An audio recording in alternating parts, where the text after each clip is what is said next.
Eh bien, bonjour à tous. Comme vous ne voyez, pas de chapitre cette semaine, mais on va quand même parler de Tokyo Revengers et parler d'un personnage très important qui a ému plein de monde, j'en suis sûr. Parlons de Kurokawa Izana. Et surtout, eh bien, je vais vous prévenir tout de suite, je ne vais pas faire un résumé détaillé de toute sa vie, de toute son histoire, de tout ce qu'il a fait, de tout son vécu, tout ça. Non, je vais pas faire un truc détaillé. Si ça intéresse des gens, bien sûr, faites-le savoir, je le ferai peut-être plus tard. Mais je vais essayer de résumer globalement ce qui s'est passé dans sa vie et faire une petite analyse aussi du personnage, si possible. Donc ne perdons pas une seconde et allons-y. Chose promise, chose due. Aujourd'hui, je vais vous parler d'un des personnages les plus marquants et emblématiques de Tokyo Revengers.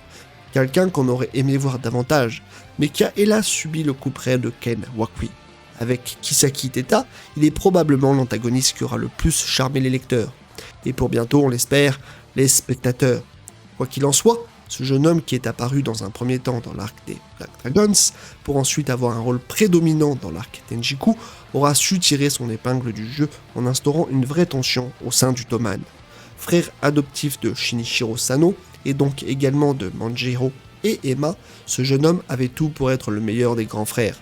Aimé et respecté de tous pour sa gentillesse, avant que la solitude ne le guette et que les idées noires ne viennent assombrir son esprit. C'est en quittant ce nid douillet avec ses bonnes influences que ce dernier est devenu de plus en plus instable, avec pour but premier de montrer au monde à quel point il est redoutable. Izana n'éprouve aucune compassion pour les autres, agissant non pas comme un chef de gang, mais comme un être abject et tyrannique, qui ne fait presque aucune distinction entre ses ennemis et ses alliés, si ce n'est l'usage dont il peut en faire. De plus, en tant que leader du Tenjiku, soit l'un des gangs les plus redoutables de l'œuvre, Izana disposait d'une force de frappe écrasante pour assouvir ses propres pulsions, comptant parmi eux les 4 rois célestes composés de Mochizuku Kanji, Ran Aitani, Madarame Shion et Kakusho.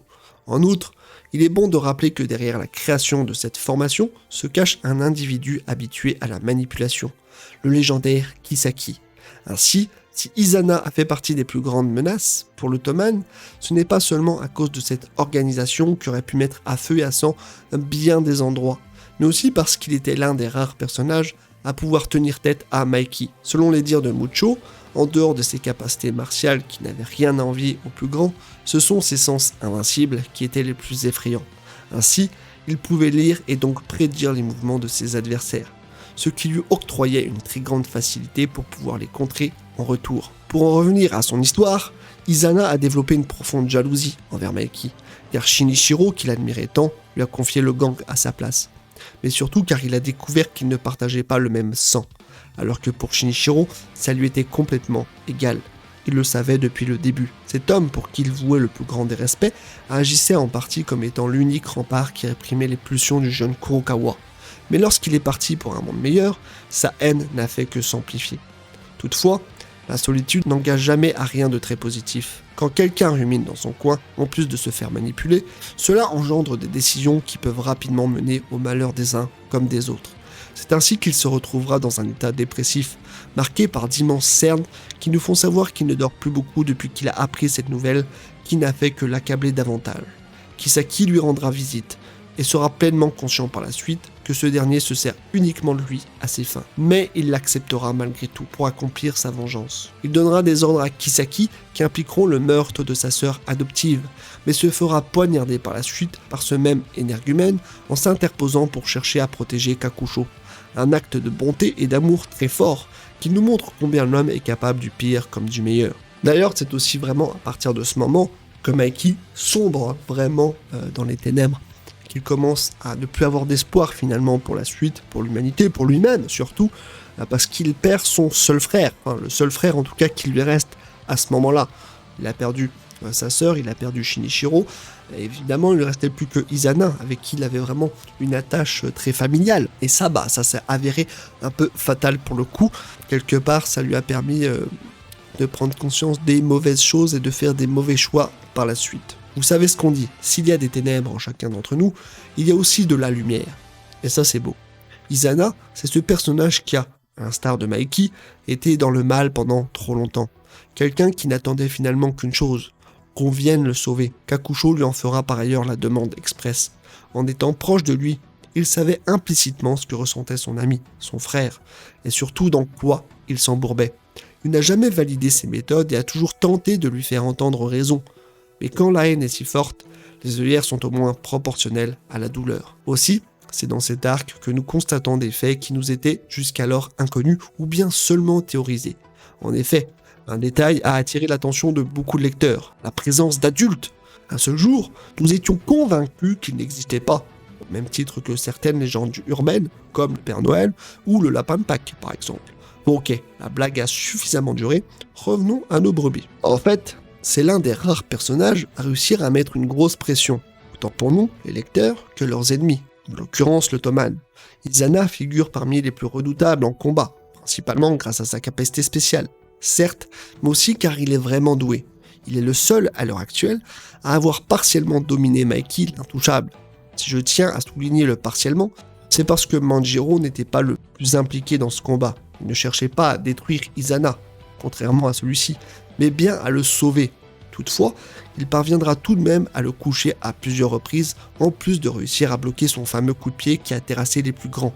Ce qui est déjà bien plus que la totalité de ceux qui se sont frottés à lui. En conclusion, un antagoniste qui aura touché une grande majorité d'entre nous, de par son passé tumultueux et l'enfer dans lequel il est né. S'il a toujours tenté de se raccrocher à quelqu'un, il n'a jamais pu pleinement se satisfaire de ce qu'il avait en face de lui. Émotionnellement fort et très intéressant, il restera l'un des personnages les plus mythiques et sûrement l'un des plus appréciés d'entre tous.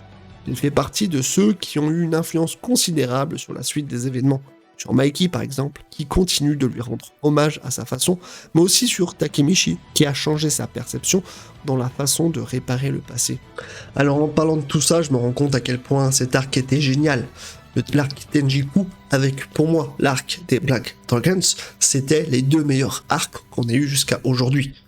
Surtout le Black Dragons pour moi qui était phénoménal, c'est mon arc préféré pour tout ce qui s'est passé, notamment parce que Takemichi s'est un peu réveillé à ce moment-là, c'est un peu l'efflorescence de Takemichi, c'est à ce moment-là qu'il se détache un peu de sa condition d'avant et qui devient vraiment badass, qui prend vraiment ses colonnes et qui agit par lui-même et qui vraiment prend les choses en main. Donc le Takemichi qu'on a finalement tous apprécié. C'est vraiment à partir de ce moment-là qu'il a vraiment changé de façon de penser, de façon d'être aussi intérieurement. On n'a pas retrouvé forcément ce Takemichi dans tous les cas, mais j'ai l'impression que Tenjiku c'est vraiment le prolongement de tout ça, parce que Takemichi devient aussi badass dans Tenjiku. Grâce à lui, il se passe beaucoup de choses, c'est notamment lui qui a instauré ce gang aussi pour attaquer Izana, pour attaquer le gang d'Izana, donc c'est lui qui a rassemblé tout le monde, et tout le monde lui a fait confiance.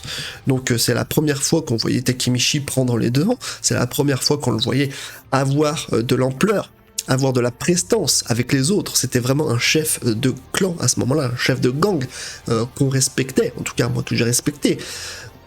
Peut-être moins que dans Black Dragons parce qu'il y avait moins de répliques cinglantes, mais il y en avait quand même beaucoup dans Dark Tenjiku où il s'est vraiment mis en phase avec ce qu'il était dans l'arc précédent. Et ça, j'ai beaucoup apprécié ça sur cet arc-là en général. Et c'est aussi grâce à Izana justement qu'on en est là. Mais voilà, tout ça pour dire que ces deux arcs, pour moi, se complémentent très bien.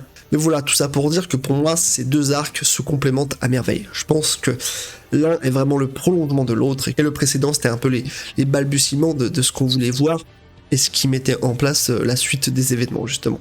Après, ça a un peu déconné par la suite, pas tout de suite, mais actuellement, je trouve que c'est un peu plus en dents de scie, on va dire, alors que l'auteur est capable de prouesses comme celle-ci.